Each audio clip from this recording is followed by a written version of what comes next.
地方的消息来看，宜兰头城的石城里第二线112公里的所在哦，伫去年凯美风台扫过，即马是搁在放山。最近搁一直落雨，民众是真烦恼哦。县政府最近是摕到中央900多万的经费，会来改善，按算10倍完成。农业部嘛按算伫年底进前哦，会甲附近划做监视区流来加强移境。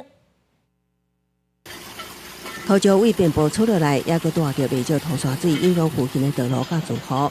宜兰头城镇石城里第二线112公里的遍布继续无稳，严重影响附近住户甲第二线交通。对生活有造成影响无？这附近的居民会惊吓无？当然是会啊。哦。这本来这度还搁较济哩，你若用水当你流的。这边是这个遍布头一摆发生土石出路的问题。在地居民讲，去年凯美风台开始，遍布都有无稳的情况，也捌有土石冲入徛街。即马是拄着落雨，在地人都烦恼。每一摆复原工作要用真济人力和物力。那希望未来这个位置可以减少民众会担忧的问题，土质的崩落太快，以及水淹在那个可能会影响到周边民宅的部分。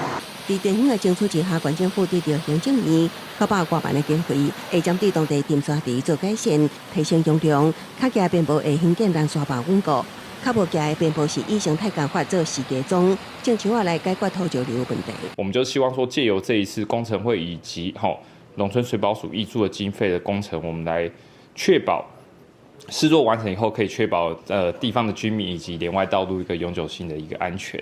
县政府表示，工程月底会召开地方说明会，人资共识有计5月动工，10月完工。另外，当地经过调查，符合监视溪流条件，农业部有计年底进前完成监视溪流的划设。